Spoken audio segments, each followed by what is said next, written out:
In our obsession with antagonisms of the moment, we often forget how much unites all the members of humanity. Perhaps we need some outside universal threat to make us recognize this common bound. I occasionally think how quickly our differences worldwide would vanish if we were facing an alien threat from outside this world. And yet, I ask you, is not an alien force already among us? What could be more alien to the universal aspirations of our peoples than war and the threat of war? Shalom, shalom, shalom, shalom. First, I want to give you the praises and the glory to Yahweh, Bahashem, Yahweh Shai, Bahashem, Rakah Kadash, and double honors to the apostles of Great Millstone who are leading this word in truth and spirit and sincerity, and salutations to my fellow righteous Hebrew Israelite brothers out there that are plowing the fields, that are harvesting on the highways and hedges and on the different streaming platforms in the name of Yahweh, Bahashem, Yahweh Shai. Shalom to those of you, brothers and sisters, that have been edified by the truth of the scriptures of who we are, the true children of Israel, the Israelites, and who the other nations are. Shalom, shalom, shalom. Today's edification is called the chariots, thy chariots of salvation. Thy chariots, which we know are the UFOs, of salvation. Of salvation of who? Of salvation for the Hebrew Israelites.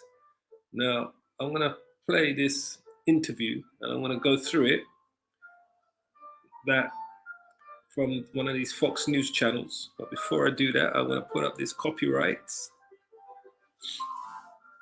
disclaimer under the section 107 of the Copyrights Act 1976.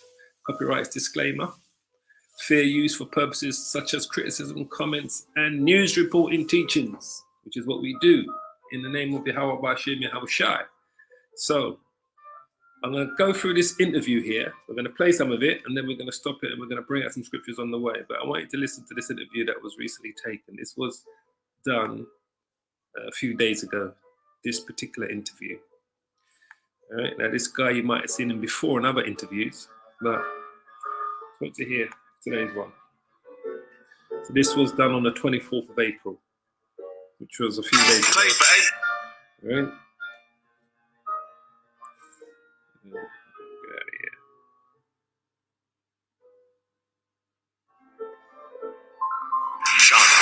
Newsmaker Saturday starts now.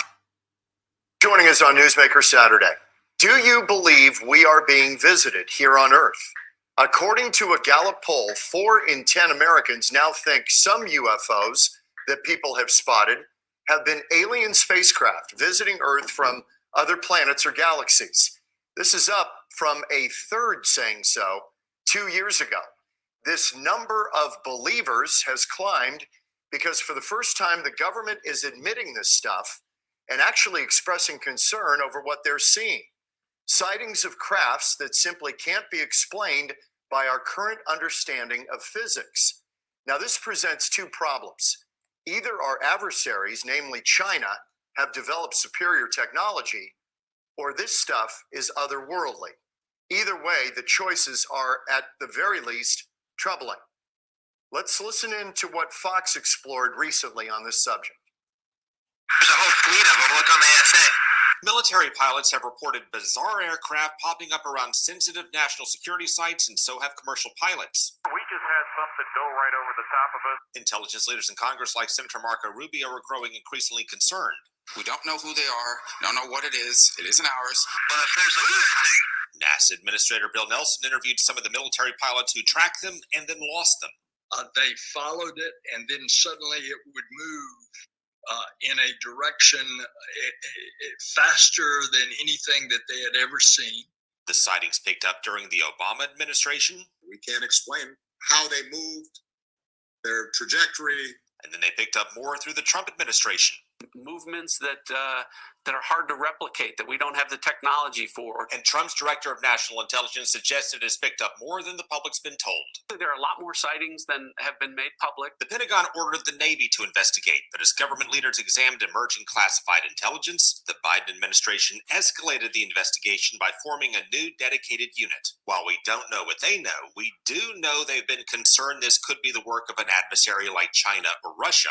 And with the sightings of our national security facilities, it raised concerns this summer that they could be spying on us. Maybe it's a foreign adversary who's made a technological leap. My gosh.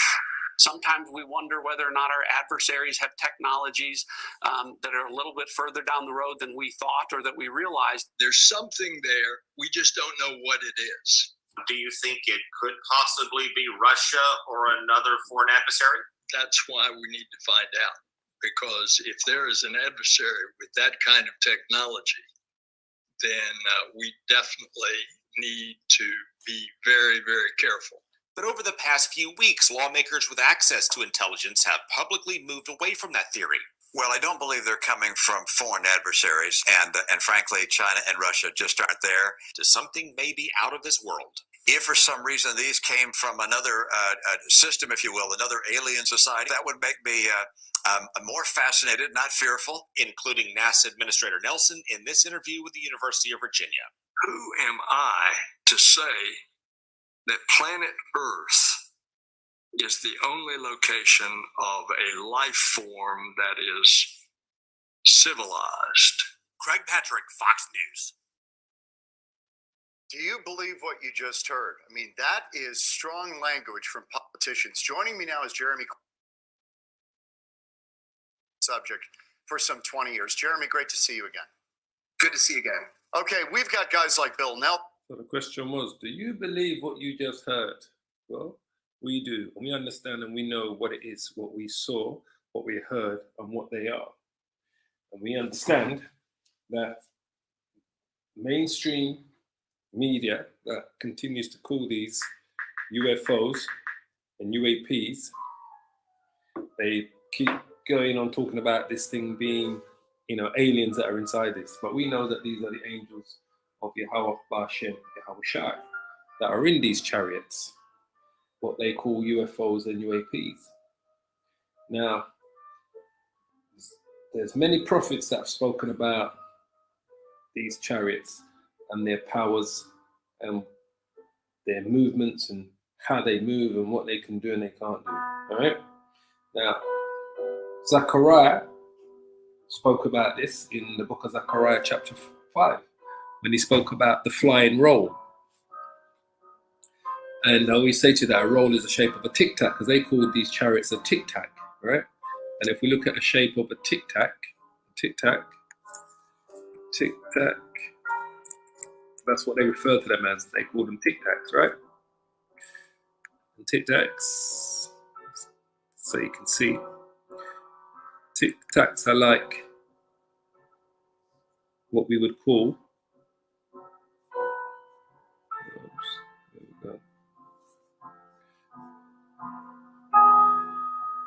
right? They're like shapes of a roll, tic-tac, as you can see, all right? So that's why they refer to them as tic-tacs, because they're talking about like the shape of an actual tic-tac. And we know if we looked at like a, I don't know, say they call them subway rolls. Oh, all right. I just want to give you an idea. And this is what they said, right? They said it's a subway rolls, images, which are shaped like Tic Tacs, right? You got these rolls here, as you can see.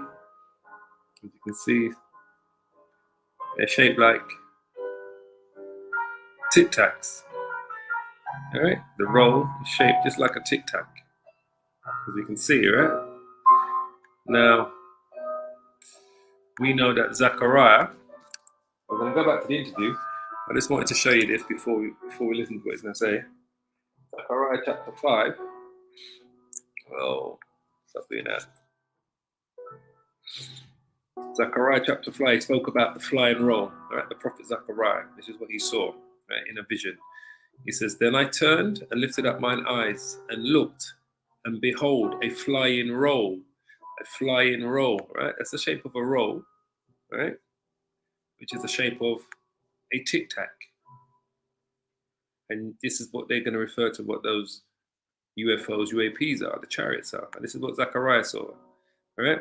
He saw a chariot that was the shape of a flying roll. That was the shape of a roll, sorry. And he says unto me, what seest thou? And I answered, I see a flying roll. The length thereof is 20 cubits, and the breadth thereof 10 cubits, right? So 20 cubits and 10 cubits. I believe a cubit is it a foot and a half? Just get it there.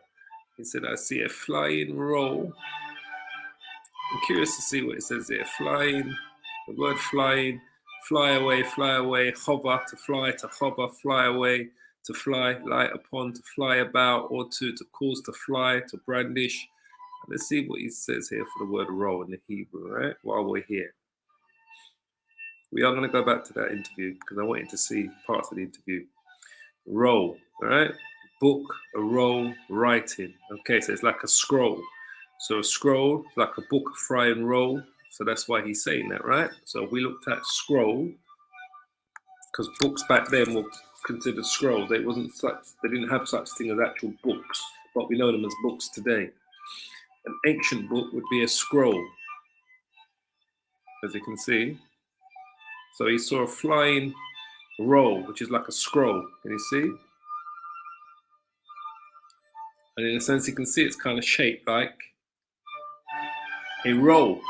Two parts of the scroll together. All right. Scroll again. All right, that's a scroll shaped like a roll. What we know as a roll, what they call tic tacs, right? This is what they were calling the UFOs, the UAPs, tic tacs.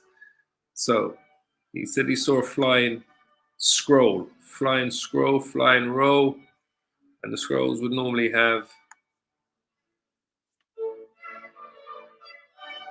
So this is what he saw, right? That looks similar like a flying roll, which is a scroll, basically, right? So scroll, roll, book, writing. That's what it is. Volume. Roll of writing, book. That's what a scroll is. That's what a roll is. This is what Zachariah said. It's shaped like a flying scroll. All right. So if you put a scroll together, as you can see, let's look at the other ones that you can visually see as well. Like that. Another scroll there, as you can see. So that's a scroll once again. All right. So Zachariah says, I see a flying roll, right? Cubics. Let's see what it says for the length. 20 cubits, right? I think it's a foot and a half. Right, so it says, cubit is a measure of a distance of the forearm, roughly, 18 inches. There you go, 1.5 feet, all right? Just like I said. There are several cubits used in the Old Testament, the cubit of a man or a common cubit, right? The legal cubit or cubit of the sanctuary, right? Plus others. See a Bible dictionary for a complete treatment. I've got a Bible dictionary here, but have a quick look in my Bible dictionary while we're here. Just to see. Cubits. So I've got my Zondervan's Bible dictionary here with me. It's never far from me. Let's see what it says in here for cubit as well. C-U-B, cubic, cuttings, So we've got it in a cubit. See, weights and measures. It wants me to go to weights and measures. Measures, isn't it? So some measures. M-M-O. There we go. M-E-A. 1 second, family. I'm just curious what the Godly Bible Dictionary says.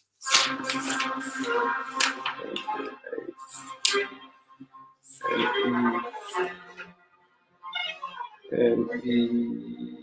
Wait, I've got to go to weights and measures, or not just measures. M-E-C. Let's see.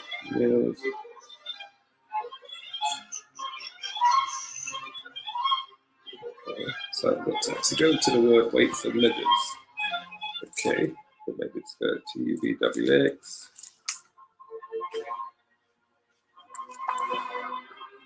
So like you family.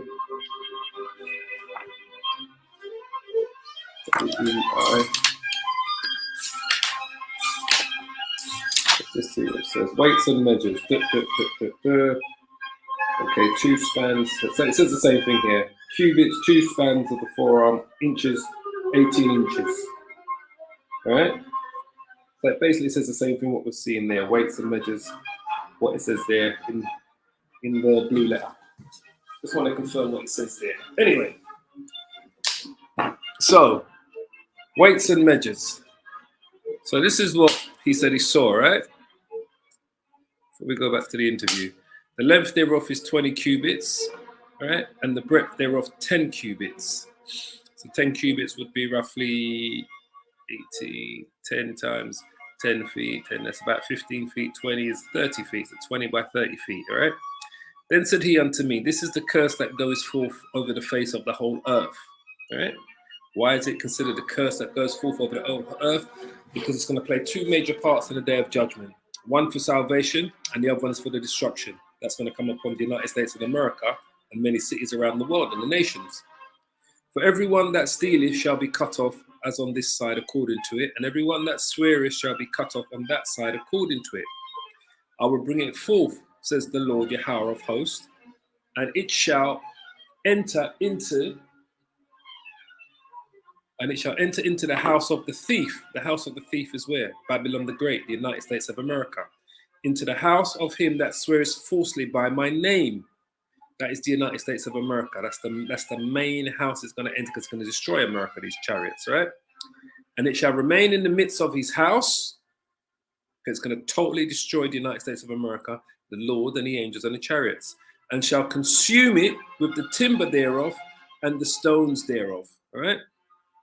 So this is what Zechariah saw, that these chariots, these UFOs, entered into the house of the thief, which is Babylon the Great, spiritually known as Edom, spiritually known as Sodom and Egypt, daughter of Babylon, into the house of him that swears falsely by my name, that's America.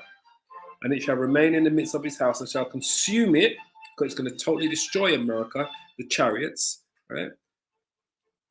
It shall consume it with the timber thereof and with the stones thereof. Then the angel that talked with me went forth and said unto me, lift up now thine eyes and see what is that goes forth. So this is what he saw. This is what Zechariah saw. So let's go back to the interview. Where was we here? All right.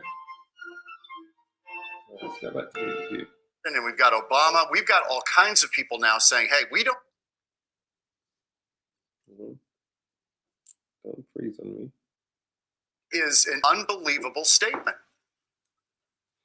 That's right. You know, people can believe in UFOs, but UFOs are no longer a matter of belief. You have now been told by your representative government a lot of details about how we study UFOs, that our military funded these studies, and that it's an ongoing phenomenon with an increased frequency that represents craft of unknown origin that are far more advanced. These craft, they infiltrate, for lack of a better word, into our restricted airspace. They fly with impunity. And this is a national security issue for some people. And for me, it's a much bigger existential issue. You know, who are operating these craft? Who made them? Where are they from? What is the intent of those who pilot these? You know, the minute you dive into this. That's Esau's question, right? He wants to know who made them, where they're from, and how they've been piloted, all right? Whereas we know from the scriptures that these are the Lord's chariots. These are the angels are in these chariots, and we know where they come from. They come from the heaven of heavens that you can't see with the naked eye or a telescope, right? That's where the Most High resides. That's where the angels are. That's where your spirits go after you die. You go back to the heaven of heavens. Remember, the Bible tells us that, right? It's Ecclesiasticus. It tells us that, right? This is where they come from. They go. This is where the chariots are coming from. We know where they're coming from and we know where they go back to. All right? They go right back to the place where your spirit goes. Ecclesiastes 12:7. Then shall the dust return to the earth as it was, which is your body. The dust goes back into the ground. And the spirit shall return unto Yahweh who gave it.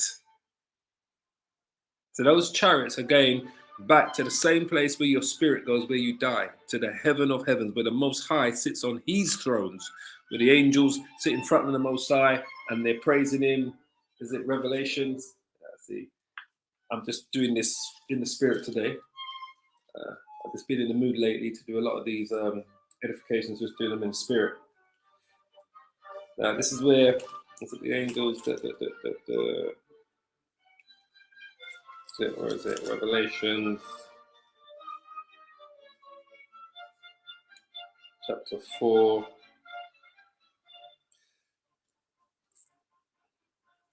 This is where the angels sit in front of the Most High, right? Let's go to it. Revelations chapter 4. This is where they're sitting in front of the Most High. You see? The throne and the worship of the Creator. This is where they've gone to. Right to that place there. And out of the throne proceeded lightnings and thunderings and voices. And there were 7 lamps of fire burning before the throne, which are the 7 spirits of the Most High. All right? These are the angels. And before the throne, there was a sea of glass like unto a crystal. These are the chariots.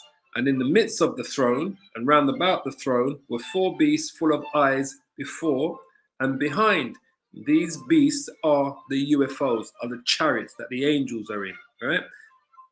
And the first beast was like a lion, and the second beast like a calf, and the third beast had a face as a man, and the fourth beast was like a flying eagle. Remember, Ezekiel spoke about these chariots when they came, when he was on the river Sheba, when the Israelites went to captivity under the Babylonians, right? So these are the chariots, what they call UFOs, that are in front of Most High with the angels. And the 4 beasts had each of them 6 wings about him, and they were full of eyes within, right? And they rest not day and night, saying, Holy, holy, holy, Lord Yahweh Almighty, which was and is to come. And when those beasts give glory and honor and thanks to him that sat on the throne, who's sitting on the throne, Yahweh, the right hand side of him is Yahweh Shai, who liveth forever and ever, that's the Most High. The 24 elders fall down before him that sat on the throne. The 24 elders are the angels, and worship him that liveth forever and ever, that's the Most High, and cast their crowns before the throne, saying, Thou art worthy, O Lord, to receive glory and honor and power, for thou hast created all things, and for thy pleasure they are and were created. So who do you think created the chariots? The Most High, Yahweh Shai. Yahweh Shai would have done the works, really. Created the chariots, the angels, and everything. And then the angels, alongside the Most High, will continue creating more angels and more chariots. But it's the Most High's blueprints. He gives the word. So they're not once speaking about God in this interview, or the Most High Yahweh, or Yahweh Shai, or the Son, who they ignorantly call Jesus Christ. They're not once giving credit, right, to the Most High or Yahweh Shai for these UFOs that they are seeing. Esau is always looking for this to be some little green men, some little green intelligence, some people that have got their own far, intelligence that are 1,000 times more than ours, that did all this themselves. They never once gave credit to the Most High. What does the Bible says? Thou art worthy, O Lord, to receive glory. We give the glory to Yahweh Bashim Yahushua when we see those chariots, because we know what they are. And honor and power. That's the Most High's power. That's showing his power. For thou hast created all things, including those UFOs and UAPs. It's not no little green men or some side, like some other nation of people living somewhere that's done this by themselves. This is the Most High's work. These are his angels. For thou hast created all things, and for thy pleasure they are and were created. They're for the Most High's pleasure, because they're going to play a major part in the judgment, in the destruction, in the salvation, in the captivity. They're going to play a major part in these last days. So let's go back to the interview, all right? People think you're a kook. You start going into this, but more and more, there are so-called credible people saying this is real. We don't know what it is, and we're concerned. Are you concerned about what it is, or are you more taking a position that we're not concerned? We are rejoicing in what we are seeing. But listen to Esau. Well, two things about that. One is that the stigma is dissolving. It's fading because of fact, because of science fact. We now have data, radar, visual. We have optics that track these things, radar systems. This is not fiction. It's not fantasy. The entire stigma is now dissolving when it comes to talking about these unknown objects, these machines that fly with impunity in our restricted airspace. I mean, this is a real issue. And now finally people are talking about it. As far as the question of concern, look, UFOs have been part of the human experience from as far back as we can see in recorded human history. If there was a nefarious intent, you figure that we would know by now. But the issue here is that anybody that's looking at this, such as our military, it is their job, it is their duty to protect the American public. So there is this sense of national security. There is this sense of assessing the threat and the potential. Whoever operates these craft are so far advanced that's why you hear officials saying, look, we're pretty much ruling out these are adversarial nations because people just aren't there yet. The technology we witness, with the performances we see, it doesn't represent a technology and a physics that we have yet grasped as humanity on planet Earth. So the UFO presence on planet Earth, it's as real as the nose on your face. Now, finally, we're being able to look at it without stigma. Jeremy, this is a Tic Tac video, the famous Tic Tac video. You reported on it before anyone else, but this is the one. Now, do you understand when I said that they referred to it as Tic Tacs? Because they are shaped like Tic Tacs, the ones that they saw. I'm not saying all of the chariots that the Lord's got are shaped like Tic Tacs, but the ones that the pilots saw, the US pilots and in the Navy and the Marines and that so forth, were shaped like Tic Tacs. And like I said, that goes back to what we said earlier. They're shaped like Tic Tacs, all right? The reason why Zechariah called it a flying roll, because what we know as a roll, what they call a roll, is a scroll, right? Which is shaped like a Tic Tac. As you can see, it has that sort of oblong shape, all right? That oblong shape like a Tic Tac, a flying roll. So when Zechariah referred to it as a flying roll, just so you understand, to go back again, the word roll, he's talking about a scroll, as we saw in the Hebrew, all right? We showed you earlier. The scroll is a book. There was no such thing as a book back then. Everything was written on scrolls back then. So the reason why it's showing you that a roll is a book is what we know is a book today, writing. But that's what it is. A book back then is a scroll, right? During those times, a book was a scroll. This is what you call a book, all right? So the scriptures were written on scrolls originally, just like what you see here.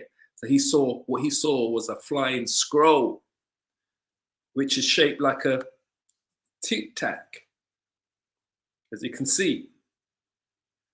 All right? So this is why they call it Tic Tacs. Let's go back to the interview. Kind of got the ball rolling. And this craft does some really weird stuff. Yeah, the first video you're showing, right, that is the Tic Tac UFO. You're also showing the gimbal UFO from the East Coast in 2015. The Tic Tac was in 2004. And then you're showing one called the Go Fast. All three of these have been confirmed by the Pentagon as being unidentified aerial phenomenon, UAPs or UFOs. The flight characteristics of these craft are so astonishing. The pilot that chased the Tic Tac UFO, the commander who filmed the Tic Tac UFO, they came forward to me and they detailed what they saw, what they experienced, what they encountered. What they encountered was a vehicle that was able to defy our known physics, its ability to move, to shoot off, to move at a 90-degree turn at unimaginable speeds. These tic-tacs, by the way, there were multiple, many of them. They were descending from above 80,000 feet, which is the height we know because that's the scan volume of the Spy 1 radar, down to sea level in less than a second and a half, like that. Wow. No sonic booms. How does this happen? What's the working theory? What I have to say, boy, I want to give all the praises and glory to Yahweh, Bahashim, Yahweh Shai, Bahasham, Rakah, Kadash. The power. That's what's coming, Israel. That's what's coming to deliver us. That's what's coming to take this man down, Esau. Exact power that he's telling you. That's what's coming, Israel. That power. All praises to Yahweh, Bahashim, Yahweh Shai, Bahasham, Rakah, Kodash. Can't say enough. That's what's coming, Israel. There's some kind of gravitational thing going on, right? Isn't that the working theory? You nailed it. So there were all these reports that recently came out through FOIA. There were actually 38 of these reports.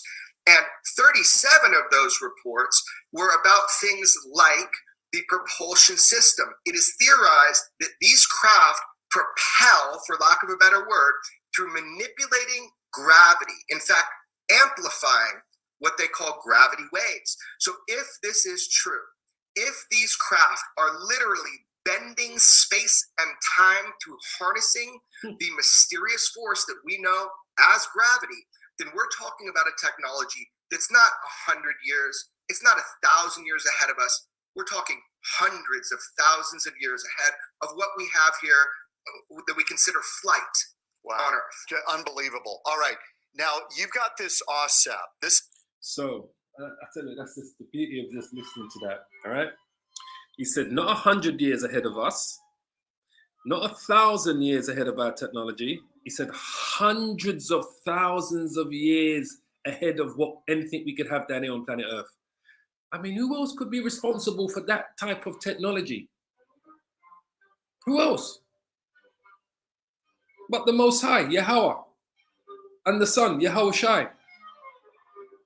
Who else could be responsible? He said, not 100 years ahead of our technology. He said, not 1,000 years. He said 100. He said hundreds and hundreds of thousands of years ahead of our technology.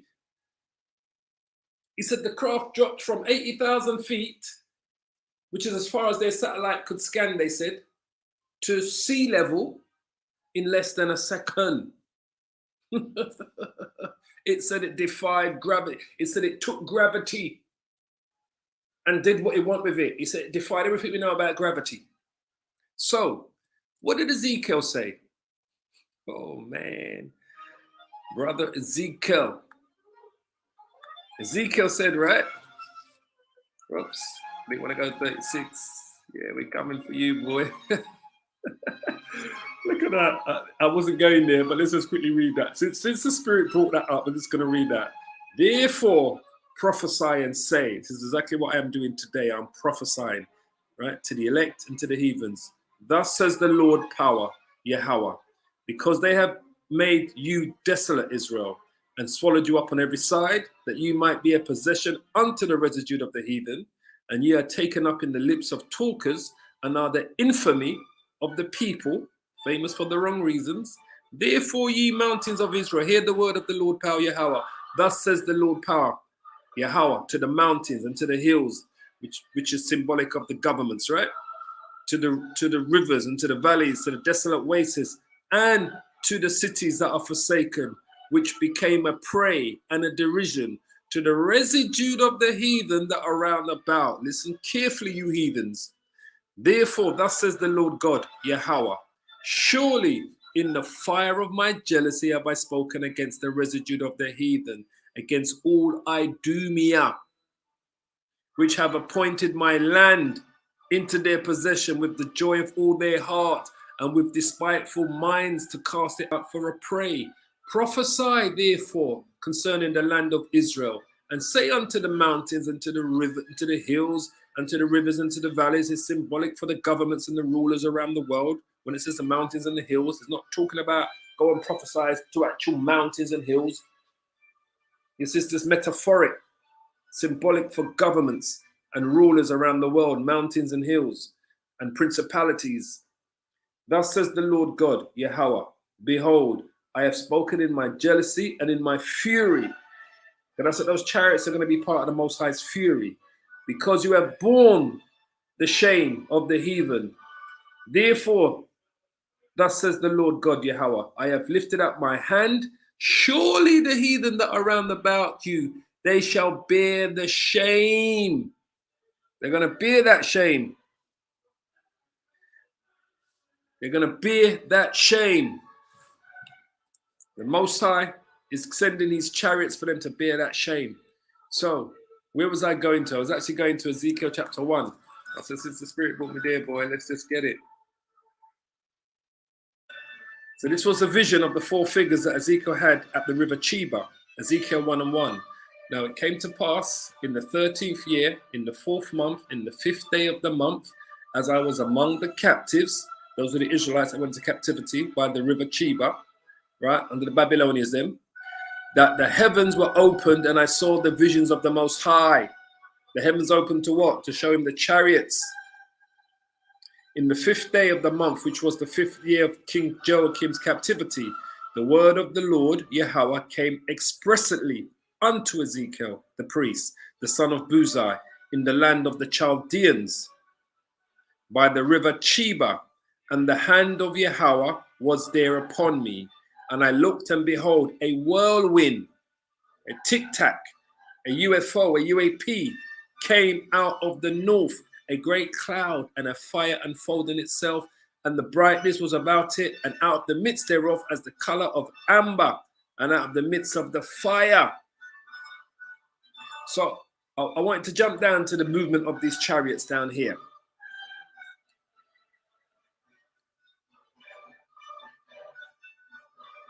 Verse 11, it says, thus were their faces, and their wings were stretched upwards. 2 wings of every one were joined one to another, and 2 covered their bodies. And they went every one straight forward. Whither the Spirit was to go, they went, and they turned not when they went. As for the likeness of the living creatures, their appearance was like the burning of coals, like the appearance of lamps.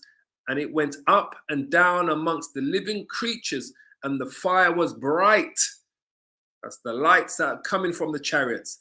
And out of the fire went forth lightnings, laser beams that are coming out of the chariots. That's the lightning that came forth. And the living creatures ran and returned as the appearance of a flash of lightning. That's how fast they were moving. And the living creatures, which were the chariots, ran, because to Ezekiel, these were like living creatures, these chariots. He's never seen a motorized vehicle, you know, something flying in the air before. So to him, it was something that was living. He said they ran and returned as the appearance of what? As a flash of lightning. What did that man say? He said when the chariot dropped, when the UFO dropped from 80,000 feet to the sea level, he did it in less than a second. Less than a second it took for it to go from 80,000 feet to sea level. He says, now as I beheld the living creatures, behold, one wheel upon the earth by the living creatures with 4 faces. The appearance of the wheels and the work was like unto the color of a beryl, and the 4 had one likeness. The appearance and their work was as it were a wheel in the middle of a wheel. So he saw circular ones. Zachariah saw ones that looked like tic-tacs. Oblong, he saw circular chariots like a wheel in a wheel. He says, when they went upon their 4 sides, and they turned not when they went. So they didn't need to turn left or right. They just, whatever directions the chariots moved, they just moved. Just like what this guy said, that these tic-tacs, they didn't turn like any conventional airplane or a car or a truck, you know, or a drone. They just moved. If they wanted to go left, they went left. They wanted to go right, they just went right. Up, down, whatever direction the chariots wanted to go, they just moved in that direction. They didn't need to turn like a conventional airplane or a drone or a car or a truck. That's what the guy said in the interview. He said, when the living creatures went, the wheels went up with them. And when the living creatures were lifted up from the earth, The wheels were lifted up. Wheresoever the spirit was to go, they went. Thither was the spirit to go, and the wheels were lifted up over against them. For the spirit of the living creature was in the wheels. I think I might have missed a verse here. I think I missed verse 18. So lucky. It says, as for their rings, which was in the chariots, right? They were so high that they were dreadful. The rings, right? The circle, these were circular ones that he saw. And their rings were what? Were full of eyes round about them four. Those eyes were the bright lights. Let's go back to the interview. I want to bring it up to. There's a few more points I want to pull out in here before we shut this down.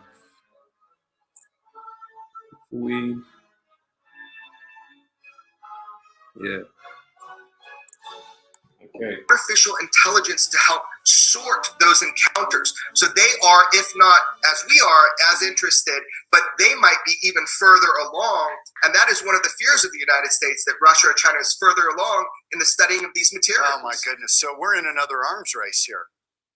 It is. It's a secret arms race because of the sensitivity to it. It was said back in the 50s that the UFO phenomenon is classified higher than the nuclear weapons programs within the United States. This is something that has been always held close through special access programs, through special access protection, because of the sensitivity. These technologies are not just about energy and transportation.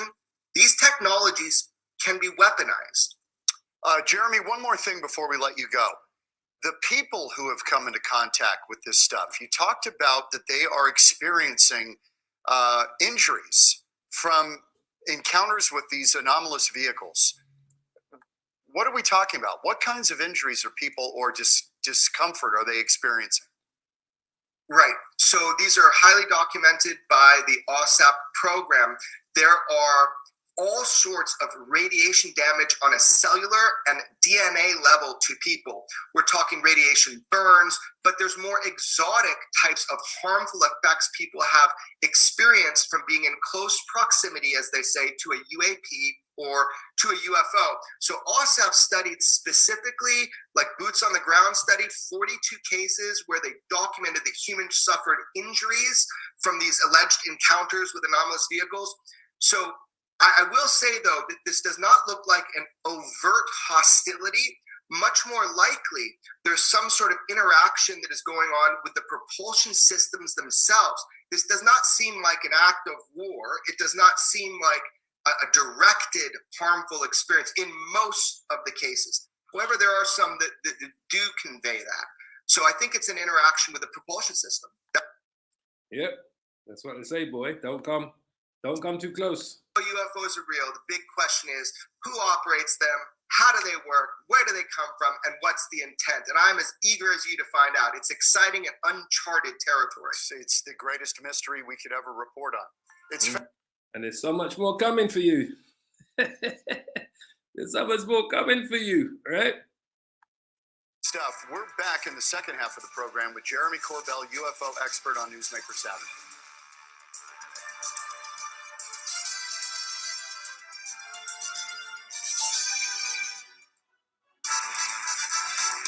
Back on Newsmaker Saturday, it is probably the greatest mystery out there. Are we alone? Have we been visited? It sounds like crazy talk, but it's not crazy anymore for the U.S. government. They're taking it deathly seriously because craft have been identified, videotaped, tracked by our military that no one can explain with the current knowledge of physics. UFO expert Jeremy Corbell joins us again for the second half of the program. Well, we know exactly. All right, so I'm going to bring it up to another part of the interview here before I bring out a few more scriptures, right? So I'll bring it up here. Around here. Lockheed Martin, that Harry Reid speculated, Senator Reid speculated, was one of the places we had some of these technologies. It's an esoteric question, but I'm going to ask it. We're right in the middle of this Russia-Ukraine business, more kind of traditional warfare going on. Is this something where China, Russia, U.S., would start to collaborate to try to figure out what's going on if we think there may be a threat otherworldly? Right. So this is a very interesting question because there was at times collaboration between governments to look at these materials. And we learned more about the United States UFO programs from Russian classified documents that actually George Knapp smuggled back to the United States after Glasnost and Perestroika during that time period. And we learned and we read in there that at one time we were working together. But as breakthroughs occurred in the material science aspect, we shut out other countries. So here's the deal. You'd like to think that humanity would come together and would work on the UFO problem in unison. But in fact, everybody is kind of jockeying for a technological advantage to protect their own nation and to get an upper hand. So right now, we do not, from my understanding, have any coordination between major nations. It is, in fact, a type of secret Cold War. Yeah, I mean, this would be the ultimate kumbaya moment to bring the world together. If we thought there was something else out there that was truly an existential threat potentially, that it would bring nations together because they'd have no other choice. Well, this is something that President Reagan said at the UN in a very famous speech that, imagine if we had a threat not from Earth, how quickly it would bond humanity together as one. The reality is that, and you can see this, unfortunately, human beings are still... Sorry, I didn't mean to do that. These craft are literally bent work on the UFO problem in unison, but looking for a technological advantage to protect their own nation and to get an upper hand. So right now, we do not, from my understanding, have any coordination between major nations. It is, in fact, a type of secret Cold War. Yeah, I mean, this would be the ultimate kumbaya moment to bring the world together. If we thought there was something else out there that was truly an existential threat potentially, that it would bring nations together because they'd have no other choice. Well, this is something that President Reagan said at the UN in a very famous speech that, imagine if we had a threat not from Earth, how quickly it would bond humanity together as one. The reality is that, and you can see this, unfortunately, So let's and the thing about that is that's the prophecy. They are going to come together. They are going to come together in the war of Armageddon to fight against the Lord, all right, and the angels. And we're going to show you that in the scriptures. But first, let's refer to the speech that he said. He referred to a speech that Ronald Reagan made in the United Nations in 1986 or 1988. All right, so let's hear that speech that Ronald Reagan made about the nations coming together. All praises. In our obsession with antagonisms of the moment, we often forget how much unites all the members of humanity. Perhaps we need some outside universal threat to make us recognize this common bound. I occasionally think how quickly our differences worldwide would vanish if we were facing an alien threat from outside this world. And yet I ask you, is not an alien force already among us? What could be more alien to the universal aspirations of our peoples than war and the threat of war? So let's quickly find that scripture. It's second. So as you heard him, right? That's what he was referring to. The speech that Ronald Reagan made, and that was the speech, right? But the Lord says, 2 Ezra chapter 13, He's gonna bring them together. He's gonna bring them together. Let's see if we can go straight to the point. And it is by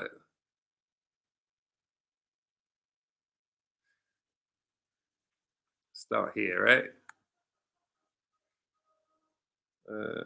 Hold on, let's go back one verse. And I spoke about this over the weekend when I was on the highways and hedges. I actually I went into 2 Ezra chapter 13. He says, and after this I beheld, and lo, there was gathered together a multitude of men. These are all the nations that are coming together out of a number from where? From the four winds of the heaven, four corners of the world, just like what they were referring to. Would the world come together to fight against this extraterrestrial coming in from outer space, right? To do what?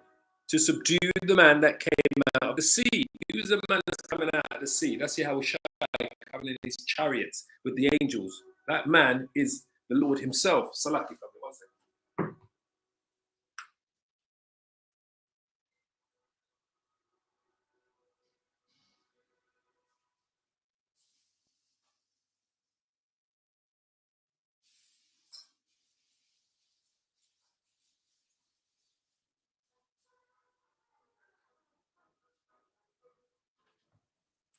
To subdue the man, right? That's Yahushua. This is them coming together. Exactly what they're discussing. This is what they're going to do. Exactly what Ronald Reagan said.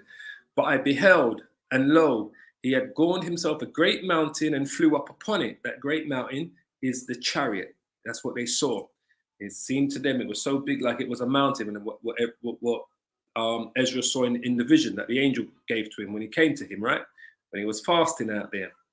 And this is the same Ezra's that was taken into captivity under the Babylonians then, under Nebuchadnezzar. This is the same Ezra's prophet from the Old Testament that we're reading about here. Ezra's, the same person. But I would have seen the region or place wherein the hill was graven and could not. That's how large the Lord's chariot was. You couldn't see where it started or where it finished. That's how great a size Yahushua's chariot was. And after this I beheld, and lo, all they which were gathered together, all of those nations, from the four winds of the heavens, of the earth, to all the nations, all they which were gathered together to subdue him, so they all got together. They were so afraid. They were afraid when they saw it, but they all got together, just like what they were saying. If there was a threat coming from the heavens, would all of the nations get together to fight? Well, they are, because it's prophesied in the Bible. They're going to come together to fight against the Lord. So it says, all of they were gathered together, all of the armies and the nations to subdue him. To subdue who? Yahushua, who they saw coming in the chariot, was so afraid. They were going to be terrified when they see those chariots in full living color. And yet does fight. And yet does fight. Why? Because the Most High is going to put the Spirit on them to fight his Son and the angels. And lo, as he saw the violence of the multitude that came, he neither lifted up his hand, nor held sword, nor any instrument of war. This is Yahushua in the chariots with the angels.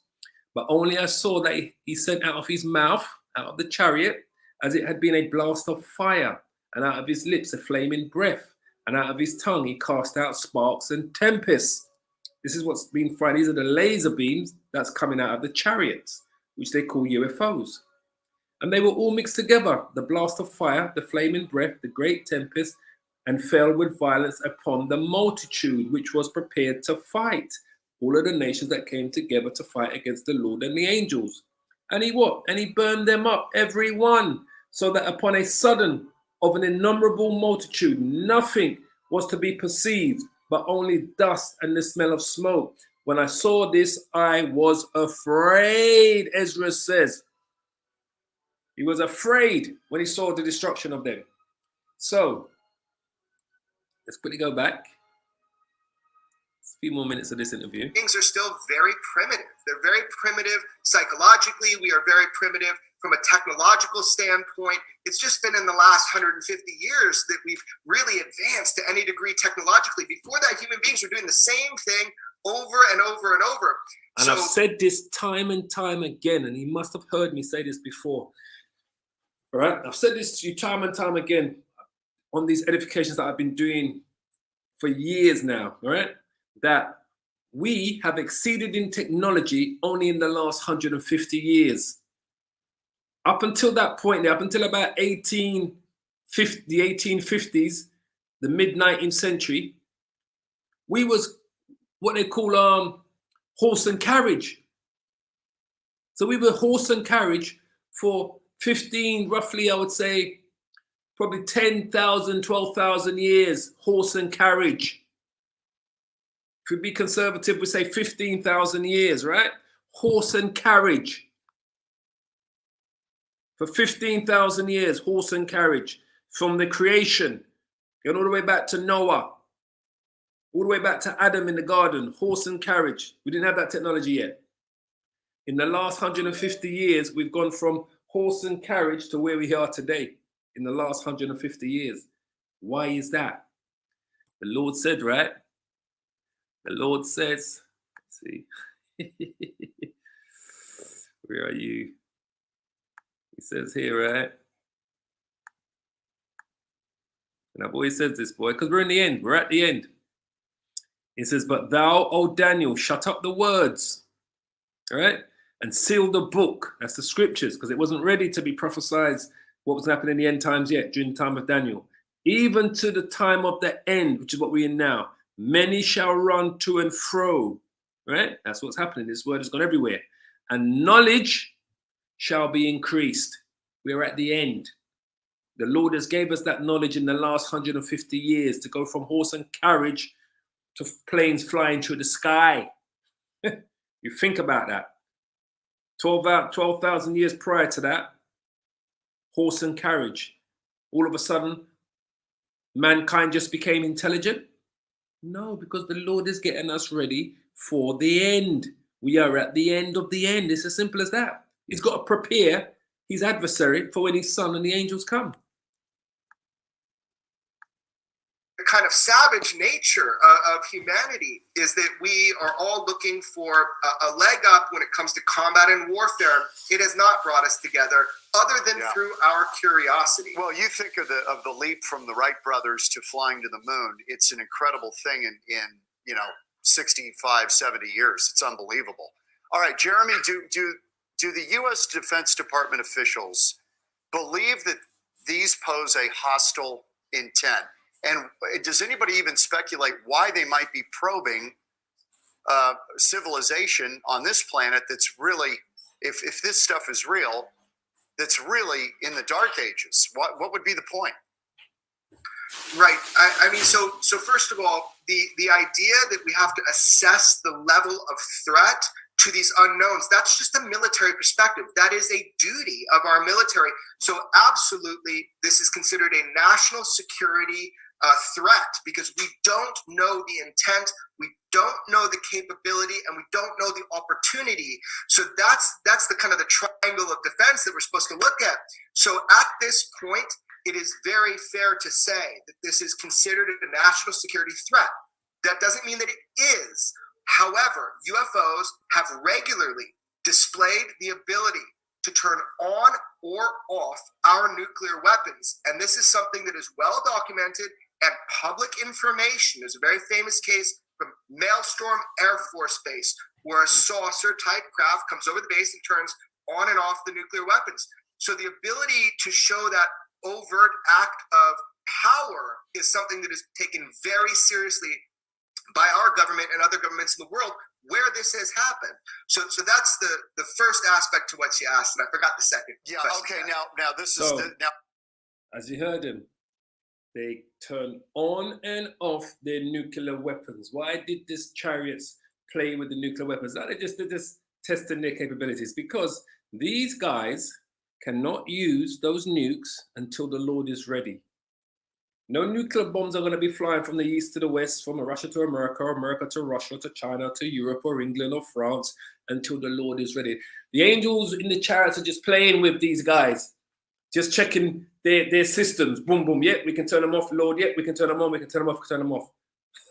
We've got full control. Just like he said, fully documented them turning off and on the nuclear missiles. The capability of them to use them. Fully documented. All praises to Yahweh Hashem Yahweh Shai. Oh man, we're going to shut this down in a minute. Let me grab a few of these precepts. Shalom, Amawada Bud. Beloved brother, all praises. Shalom, brother. You put up a few precepts here, so let's just grab a few of these before we shut this down. Oh, where we're going to go to. There we go.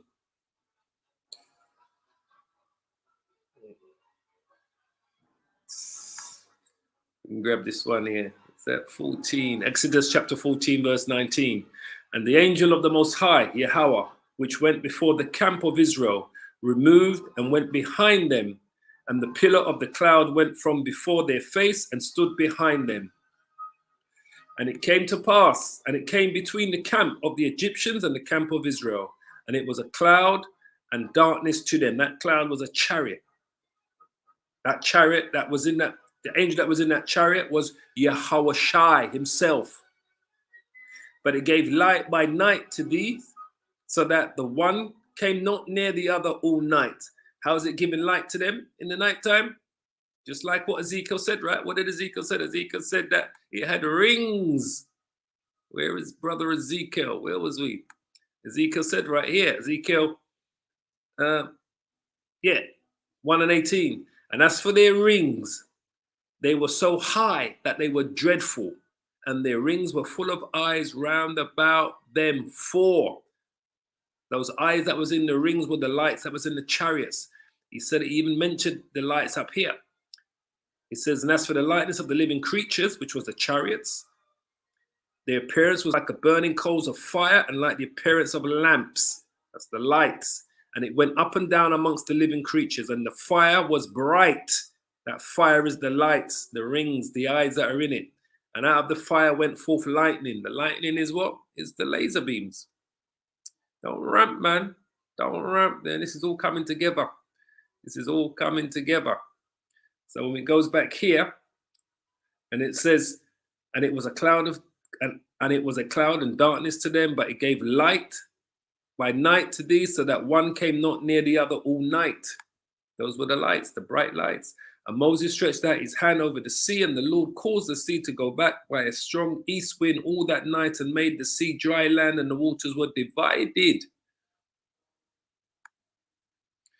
And the children of Israel went into the midst of the sea upon the dry ground, and the waters were a wall unto them on their right hand and on their left. That's them coming. That's salvation. That was salvation. That salvation's coming again, but in this time it's going to be the most spectacular. Numbers, Amawada Bud, Numbers chapter 12, verse 5. And the Lord Yahweh came down in the pillar of the cloud. That pillar of the cloud is the chariots, and stood in the door of the tabernacle, and called Aaron and Miriam, and they both came forth. And he said, hear now my words. If there be a prophet among you, I, the Lord Yahweh, will make myself known unto him in a vision, and will speak unto him in a dream. My servant Moses is not so. Why is he so? My servant Moses is not so. Who is faithful in all mine house? Who is faithful in all mine house? That's the Lord. That's the chariots. So, we're going to close on this one here. Damon 144, hopeful elect of soldier. Exodus 15:3, brother. The Lord Yahweh is a man of war. Yahweh is his name. Simple. Finish on that beautiful precept there. The Lord Yahweh is a man of war. Yahweh is his name, and he's coming to put that war on these devils. Simple as that. So today's edification was called Thy Chariots of Salvation. Thy chariots of salvation are those UFOs and UAPs that are going to be continually reported right up until the day of our deliverance and their destruction and their judgment.